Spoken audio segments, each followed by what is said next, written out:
Oi, gente, bom dia, boa tarde, boa noite. Agora, no meu caso, é boa noite. Hoje eu vou gravar finalmente a revisão de número 3 para o SEI. É o decreto 36756 de 16 de setembro de 2015. Bom, antes um aviso, toda vez que parecer que eu tô olhando assim pro nada ou pro alto, ou tentando pensar ou desviando um pouquinho o olhar, é porque eu tô olhando pra trás da tela do celular. Porque atrás da tela do celular tem a tela do meu computador, onde está a lei seca, o decreto sequinho, de onde eu vou ler os artigos e dar um endereço para vocês. Nessa aula, eu vou falar sobre as competências dos órgãos e entidades do Distrito Federal, vou falar um pouquinho sobre a comissão permanente e eu vou falar sobre a assinatura eletrônica. Serão os artigos 4C, os artigos 6 e o artigo 7, se eu não me engano. O artigo 7 eu não tenho muita certeza não, mas aí a gente vai ver ao longo das questões aqui, porque eu assinei, eu anotei o gabarito das questões e, lógico, tá endereço, né? Então, vamos para a questão de número 1. A questão de número 1 é a seguinte, ela me pergunta já sobre a comissão permanente. Ela afirma: deverá ser criada comissão permanente para garantir a preservação dos documentos e processos eletrônicos de forma que não haja perda ou corrupção da integridade de informações. E aí, gente, certo ou errado? A questãozinha, ela tá certa, e o artigo 7º, ó, tá vendo? A gente já citou o artigo 7º mesmo. Vamos para a próxima questão. É regulamentada para fins de gestão e funcionamento do SEI a assinatura eletrônica como registro inequívoco de signatário do ato. A assinatura digital é realizada mediante prévio credenciamento de acesso de usuário com fornecimento de login e senha. Se vocês assistiram a revisão rapidinha de número 1, vocês vão saber responder corretamente.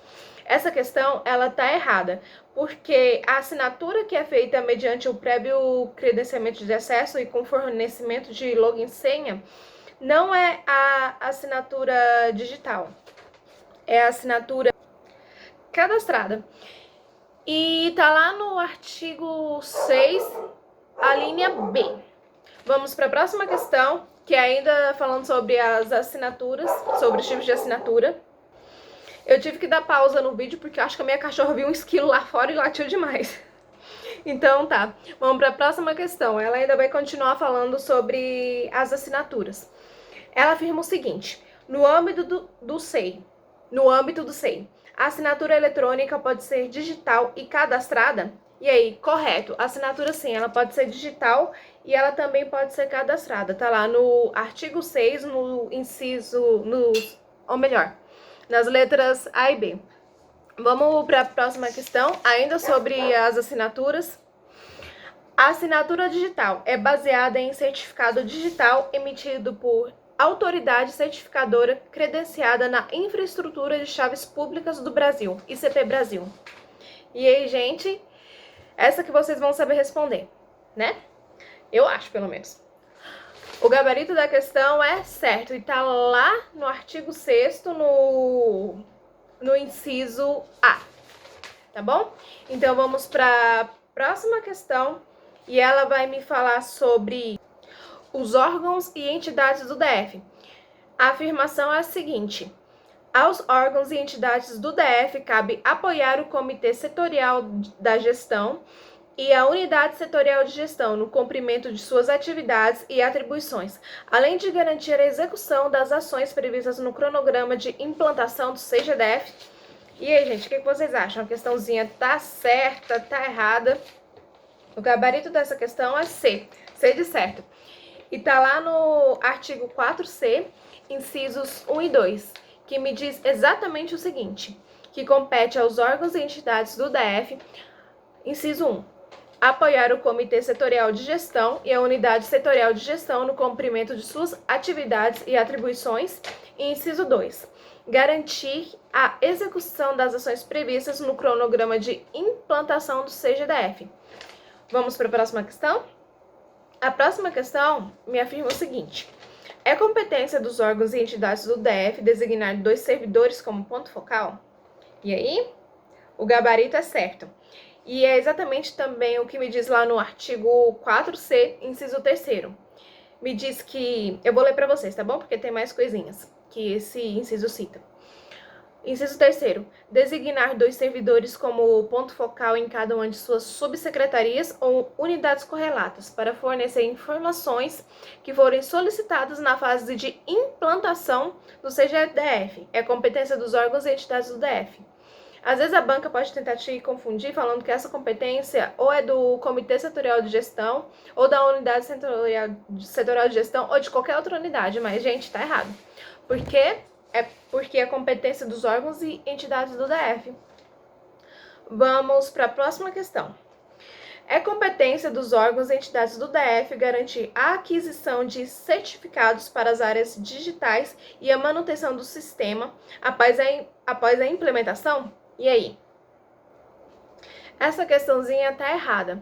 Ela funde 2 incisos do artigo 4C, o inciso 5 e o inciso 8º. E, por conta dessa fusão, ela acabou fundindo 2 ideias em uma só palavra. Eu vou me esclarecer um pouco mais, vou ler a questão por partes. Vamos lá, vamos pegar essa questão de novo, vamos ler por partes. É competência dos órgãos e entidades do DF garantir a aquisição de certificados para as áreas digitais. E aqui, exatamente está aqui, o erro está na primeira parte. Porque, realmente, os órgãos e entidades do DF, eles têm que ter essa aquisição de certificados para as áreas digitais e manutenção. Mas o correto não seria garantir, a palavra aqui. O correto seria demandar. Garantir não é a mesma coisa que demandar. Demandar tá no sentido de você pedir algo. E eu vou ler aqui o inciso 5º para vocês. O inciso 5º, isso. Inciso 5. Lá do artigo 4C, que fala sobre as competências dos órgãos e entidades. Compete aos órgãos e entidades do DF demandar a aquisição de certificados digitais para as áreas estratégicas, de acordo com as necessidades apontadas pelo Comitê Setorial de Gestão. A parte 2 dessa questão me diz o seguinte, juntando a ideia de garantir, né? Vamos lá. É competência dos órgãos e entidades do DF garantir, aí já na parte 2, a manutenção do sistema após a implementação. Isso está correto. Isso realmente os órgãos e entidades do DF têm que garantir a manutenção do sistema. Até mesmo porque a ideia de implementar esse sistema é que ele perdure, né? Porque para continuar facilitando o acesso às informações, dentre outros objetivos. Então, vamos lá, eu vou ler o inciso 8º, que refere sobre a segunda parte dessa questãozinha para vocês. E ele me diz que compete aos órgãos e entidades do DF garantir a manutenção do sistema após a fase de implementação. Vamos para a próxima questão, ainda sobre os órgãos e entidades do DF. Os órgãos e entidades do DF garantem o suporte tecnológico referente à implantação, utilização, manutenção e sustentação do sistema. Vamos ver qual que é o gabarito, gente? E aí, certo, errado? O que vocês acham? Certinho, o gabarito é certo e é exatamente o que está escrito lá no inciso 6º do artigo 4C. E eu vou citar com vocês aqui o inciso 7º desse mesmo artigo. O inciso 7º, ou 7, me diz também que compete ainda aos órgãos e entidades do DF garantir a continuidade da implantação do CGDF, definindo com o órgão gestor do sistema os processos de negócio que devem ser implantados. Vamos para a próxima questão? No âmbito dos órgãos e entidades do DF, compete à Unidade de Tecnologia da Informação orientar e assistir tecnicamente os órgãos e entidades do DF e os usuários do CGDF. Gente, o gabarito dessa questão é errado, porque essa competência é da Unidade Central de Gestão. Está lá no artigo 4A, inciso 8º. E eu ainda quero citar aqui com vocês o artigo 4F, inciso 3º, A, B e C. Pelo jeito, essa questão entrou de intruso na minha seleção para essa aula, porque eu só ia falar sobre a Unidade de Tecnologia da Informação em outra aulinha. Mas já que essa questão daqui, vamos resolver ela mesmo. Então, por causa disso, vou realmente citar o artigo 4F, inciso 3º, que me diz o seguinte, que compete à unidade de tecnologia da informação no âmbito dos órgãos e entidades conhecer a. O tipo de conexão com a unidade técnica de gestão. B. Conhecer a análise do tráfego de rede do órgão com a unidade técnica de gestão. E conhecer o tipo de processo a ser implantado no CGDF. Então, a unidade de tecnologia da informação tem que conhecer tudo isso. Considere essa questão como um bônus para essa aulinha que eu vou falar dos órgãos e entidades e um pouquinho das assinaturas também. Vamos para a próxima questão, então?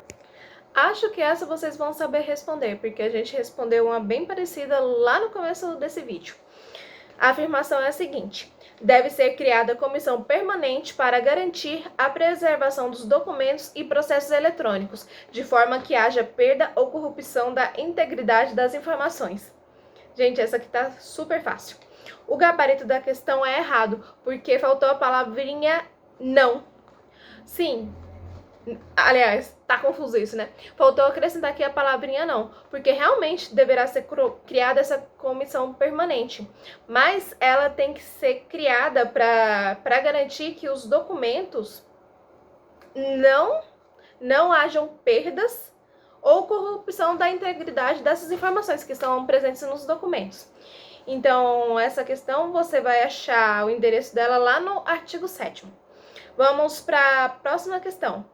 O 6GDF é utilizado pelo servidor mediante login e senha da rede local. Peraí, eu me perdi um pouco, eu vou reler a afirmação para vocês de novo, tá bom? Então vamos lá, relendo a afirmação. O 6GDF é utilizado pelo servidor mediante login e senha da rede local do órgão ou entidade que seja acessível pela rede GDF-NET. E aí, o que vocês acham? Tá certo? Tá errado? Certinho, é o que me diz lá o artigo 7A do decreto.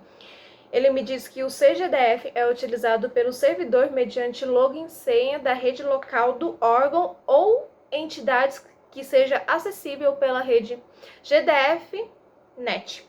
E esse artigo ele foi acrescido pelo decreto 37565 de 2016. Vamos para a próxima questão, que afirma o seguinte: havendo divergência entre a padronização definida pela unidade central de gestão e a operacionalização da implantação executada pelo órgão ou entidade, este terá o prazo de 15 dias a partir da notificação de desconformidade para fazer a adequação ou apresentar contrarrazões. Expirado o prazo, a unidade central de gestão realizará os ajustes necessários. Meio grandinha essa questão, né, gente? Então, me falem aí, qual que é o gabarito dela? O gabarito é errado, e porque faltou só uma palavrinha para deixar essa questão correta, como gabarito correto. Faltou citar que esses 15 dias são 15 dias corridos, tá bom? E é importante citar isso, porque senão a gente tem a impressão que são 15 dias úteis. Vamos lá, eu vou ler o artigo que se refere a essa questão, que se refere ao gabarito. É o artigo 7C e o seu parágrafo único, que me diz exatamente o seguinte: havendo divergência entre a padronização definida pela Unidade Central de Gestão do CGDF e a operacionalização da implantação executada pelo órgão ou entidade, este terá o prazo de 15 dias corridos a partir da notificação de desconformidade para fazer a adequação ou apresentar contrarrazões. Expirado o prazo de adequação, a Unidade Central de Gestão do CGDF realizará os ajustes necessários no 6GDF. Esse artigo ele também foi acrescido pelo decreto 37565, lá de 2016. Vamos para a última questão, e eu creio que essa questão agora vai ser bem fácil de vocês acertarem, porque a gente acabou de falar sobre o artigo dela. E a afirmação é a seguinte: o órgão ou entidade terá o prazo de 15 dias corridos a partir da notificação de desconformidade para fazer a adequação ou apresentar contrarrazões perante a Unidade Central de Gestão do CGDF. E aí, gente, Lógico que tá certo, a gente acabou de falar sobre isso, né? Então, gabarito, C de certo, e tá lá no artigo 7º C. Essa foi a revisão de número 3, se eu não me engano. Eu ainda vou continuar com as revisões pro CGDF, gravando as minhas próprias revisões e a minha metodologia de estudos, que quando é para esse decreto, onde a gente não encontra muitas questões assim nas provas que já aconteceram no Distrito Federal, o meu método é criar questões baseadas na própria lei seca. E é um jeito de treinar. E faz parte do meu método também gravar essas aulinhas para quem assistir, né? Para ajudar quem tiver disponível a assistir e quem tiver meio desesperado aí também. Porque quando a gente consegue falar sobre um assunto, esse assunto entra melhor na mente da gente, porque a gente tem que pensar acerca dele e pensar como ele vai ser falado. Por isso que às vezes as palavras se embaralham na minha boca, porque eu tô pensando, e às vezes o pensamento é muito rápido, a fala não acompanha. Agradeço para quem viu essa revisão. Essa foi mais curta, acho que vai dar uns 18 minutos mais ou menos, estourando. Vou continuar com as revisões. Por favor, acompanhem o canal, curtem, comentem, me deem dicas para melhorar as minhas aulas e a minha dicção também. Então, vejo vocês na próxima. Beijo, fiquem com Deus e não desistam de estudar, tá bom? Porque a prova só tá suspensa. Ela não foi cancelada, é só suspensa. Assim que acabar a crise do Covid, o Estado, ou melhor, a banca vai estabelecer uma nova data pra gente realizar as provas. Então, beijão e até a próxima revisão. Tchau!